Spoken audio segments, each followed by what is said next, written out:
Welcome back to business studies class. So we are moving with staffing process.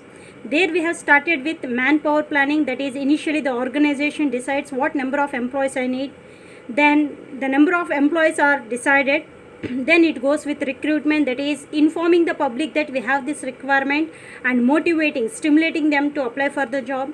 Once many apply for the job, many people, many public, many applicants apply for the job, then start selecting the right person from that.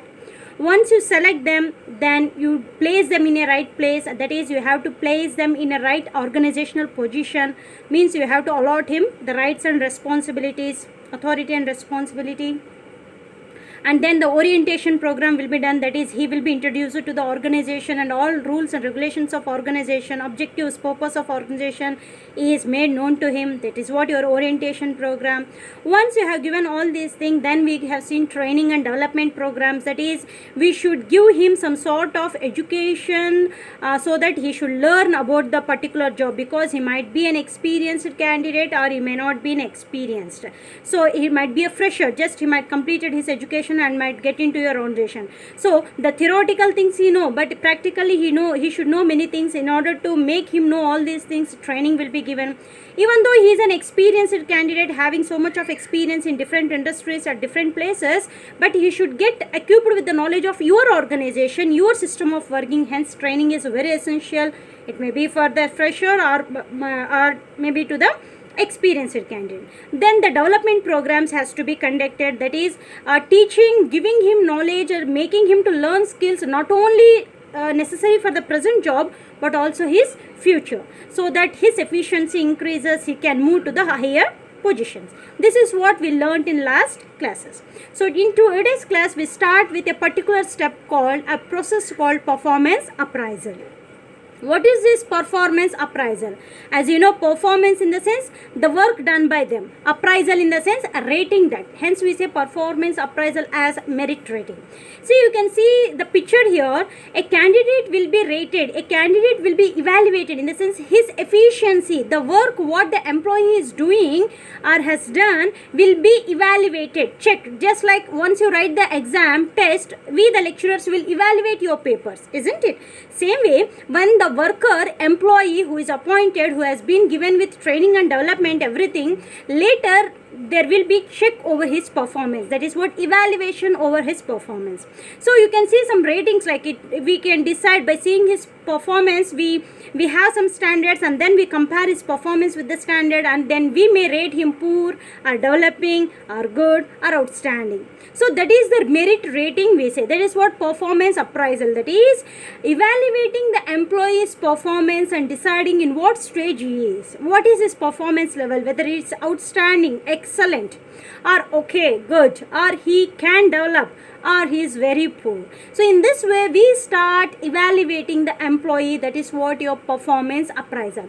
So in every organization, when I say staffing process, this particular process should be there, this particular activity should be there, because you have given him training, development and all, but you don't have any performance appraisal in your organization. You will not come to know whether the employee's efficiency is up to the expectation or not.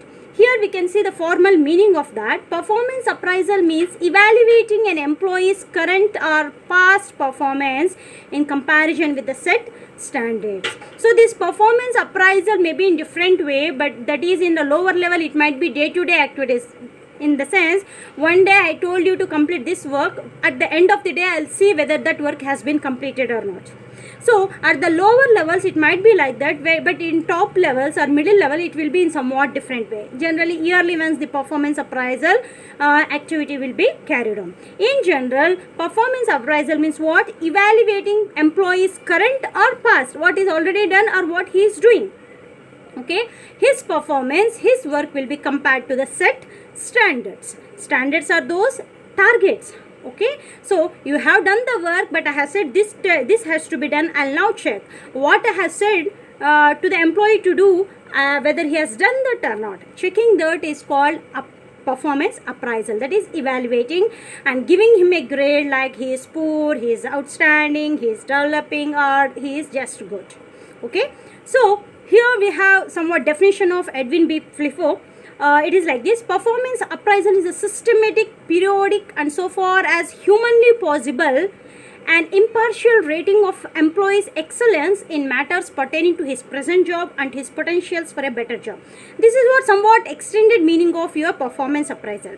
So Edwin Flifo says it is a systematic, periodic, and so far humanly possible activity. Systematic in the sense every year or every day or every 6 months. Okay, systematic.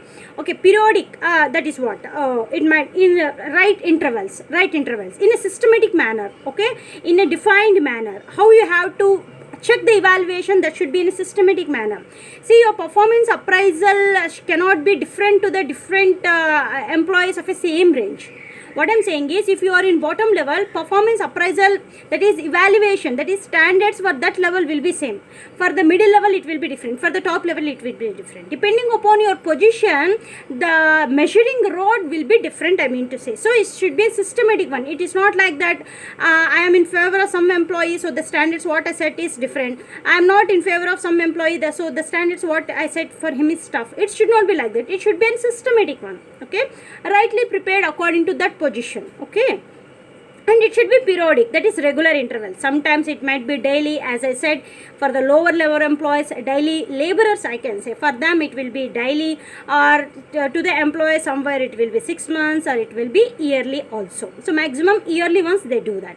And so far as humanly possible, to what extent I can check. See, many psychological things we cannot assure of, right? We can only see the work what he has done, and according to that we can evaluate the employee.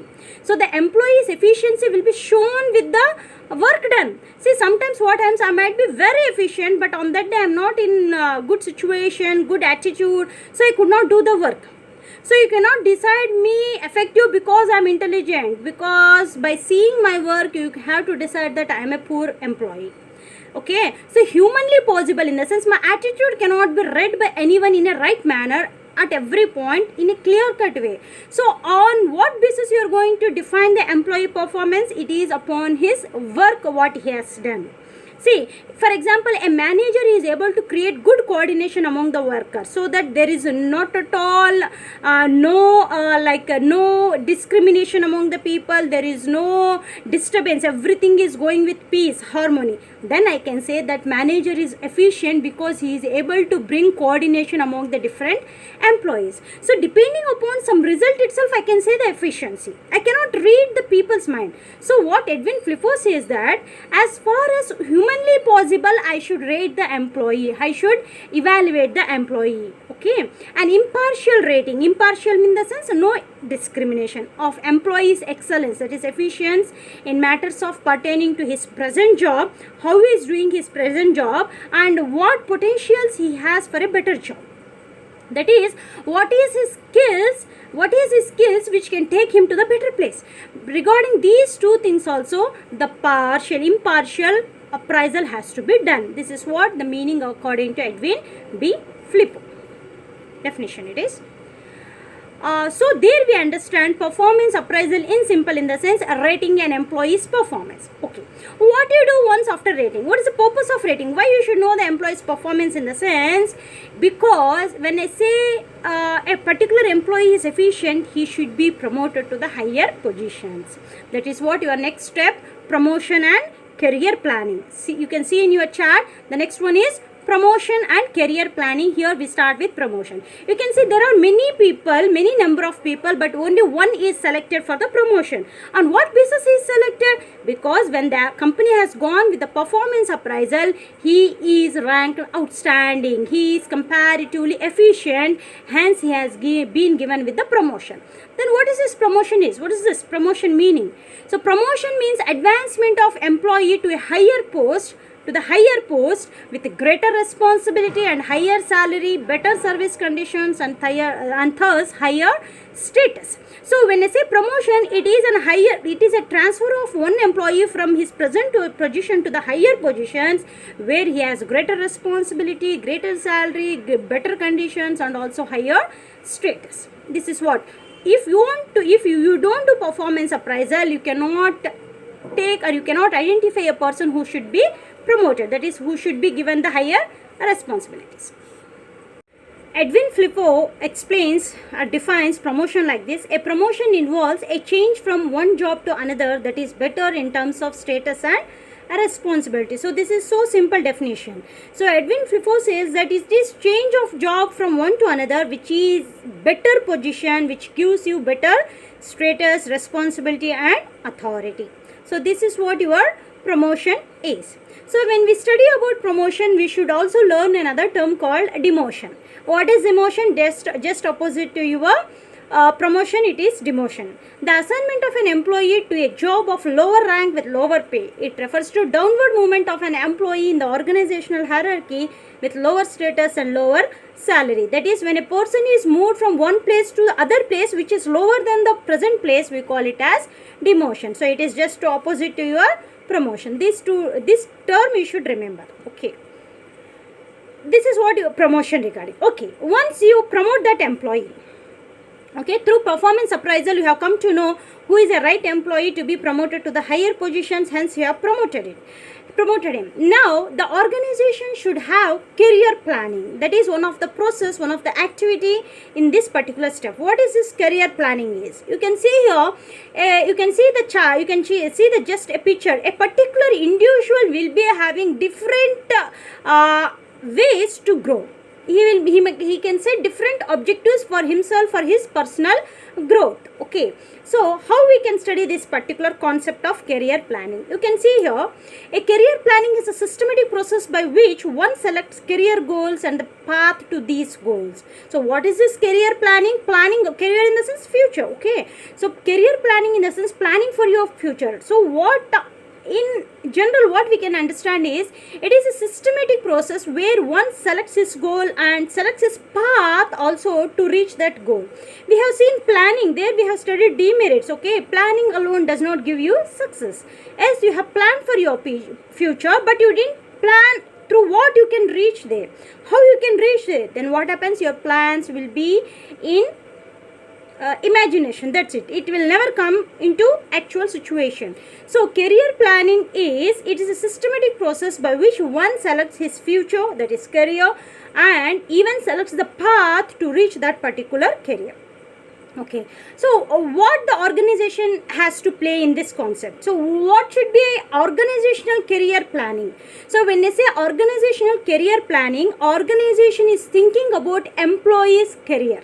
Okay, so you have promoted him to the higher positions. Now, as an organization, you will be thinking upon the development of your employee. So what it is, you can see from the second meaning. From the organization viewpoint, it means helping the employee to plan their career in terms of their capacity within the context of organizational needs.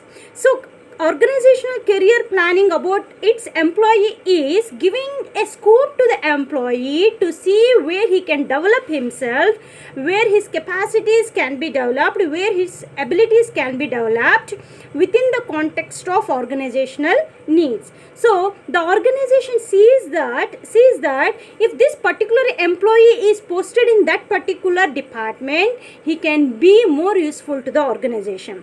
Thus, the organization also gets benefits, and also the employee can also get benefited. If you think about the employee in that way, you are having a concept of career planning. That is, within the organization needs, within the organization interest, you are also giving a scope to your employee to grow. For example, I might be interested in one topic, but I am maybe interested in one particular job, and even I might be qualified for that, even I might be having skills for that, but I am appointed for some other department. So I'll through performance appraisal, I'll show my interest to the organization that if you can depute me or if you can post me to that department, I might be useful to you. I might be useful to the organization in a better way because I'm interested in that department, in that work. So I can use my abilities, skills in order to help the organization in that department. Through performance appraisal, all these things will be made known to the organization. Once the organization sees this, if it is within the boundaries of organization, then sure organization has to give such a chance to the employee, where organization is helping that employee to set some goal and to move towards that particular goal. Is that clear? So that is what your concept of career planning. How an organization can plan for the career of an employee. So it is like this. You can talk with your employee about his or her interest. As I said, generally it will be collected through the step called performance appraisal. Okay, so you can talk to know the interest of the employee. Share information about your plan for his career growth. So if you have anything planned, so you can say that yes, I got that, this is your interest, you have these skills, so I have a plan for you. Organization, I mean the top people, the authorities can say that yes, I have a plan for you, your interest is this, your abilities are this, so my plan is to post you in that department so that you can grow, you can be a better person for my organization, you will become a greater asset to my organization. In this way the organization can share his organization plan for the employees growth. Point out your employees skills and interests and how they are related to various careers, all these things. Through these measures, a career planning can be done by the organization towards its employees. It is just for an example, I'm letting you know, okay, to have a better concept about your career planning. Okay, you have promoted him and even you have given him a chance for career planning. Okay, then what is the last step? As you see in the process, we have a last step called compensation. That is what you receive for your work. That is what your compensation is. As already we have seen in first year, in general, compensation means all the things what the employee get in return for his work. It might be monetary and non-monetary. Here you have meaning and definition. Compensation means that the employee receives in exchange for their work. It is a monetary plus non-monetary return paid to the employee for the work done by them. So it is simple. Compensation in the sense all those things what an organization gives to the employee for his work. When you are appointed, when you are tested, when your training is given, when you are promoted to the higher position, at last everything lies with the compensation. What organization pays to me? Even in second step called recruitment, people will be focusing on this issue. What compensation the organization pays me if I work for the organization? It is most important thing. When I say compensation, different things are involved. It might be monetary benefits and non-monetary benefits. So definitions you have according to Dale order, it is compensation is paying people for work. According to Edwin Flippo, the function of compensation is defined as adequate and equitable remuneration of personnel for their contributions to the organizational objectives. Same thing. Okay, so in simple we can understand that when I say compensation, it means the organization, the employer pays me something. It might be in terms of money or it might be in terms of somewhat benefit for my work. So I have somewhat elaborated meaning. The total of all rewards provided by employee in return for this service is called compensation. Compensation is what employee receive in exchange of their contribution to the organization. It is a systematic approach for providing monetary value to employees in exchange of work performed. See, I told you somewhere we have discussed that you work hard, if your organization is not paying more, then you generally will be dissatisfied. It really make you to feel degraded. You will be concluded with lack of confidence, right? Hence we say it is a systematic approach. Right pay should be given to the right employee. So here we understand the meaning of compensation. Okay, in general, what are the different things we can include in a term called compensation? It is like social security within the organization. What is the environment you are giving? It may be perks and bonuses. Okay, perks and bonuses in the sense something extra for generally for somewhat, if organization gets something more profits, they distribute on the festival time, they distribute. Those are called perks and bonuses. Then employee allowances, like it might be traveling allowance, it might be dearness allowance, it might be house rent allowance, what you give to your employee. Pay raise, that is how the pay will be raised. It may be yearly once or it might be twice in a month, at what percentage you are raising. Then health insurance, you can see almost employees we get health insurance nowadays. Okay, and then paid vacations, you might heard this also. The organization will be arranging some paid vacations for you, for the employees. And meal breaks, in some organization such meal breaks will be given. Okay, and achievement awards, this is purely non-monetary benefit which generally boosts, motivates the employees like anything. This will be done in our college also now. Whenever the student scores good marks, they will be awarded. Okay, so like this, all these we count under compensation. Is it clear? So when I say compensation, it is sum total of all the benefits what organization pays to the employee, and it should be systematic. The Flippo says, Edwin Flippo says, it should be systematic. It is not as you like. It should be according to a slab, according to the efficiency, according to the position, status of the employee. And at last, to conclude the staffing process, what we have seen is manpower planning, then comes recruitment, then selection, then comes training and development, then performance appraisal, promotion and career planning, and we have ended up with compensation. So we can say it is a vital process. It is most important, because unless you do all these things, human resource cannot be active in the organization, because we say they are the most important assets. All other assets of an organization has to be initiated with the human being, isn't it? Hence it is also said that HR management is same as your staffing. What the HR management, that is HR department, will be doing, all these are included in your staffing process, and it's very important and very good things to learn. How will be treated in an organization, how will be promoted, everything you have to learn.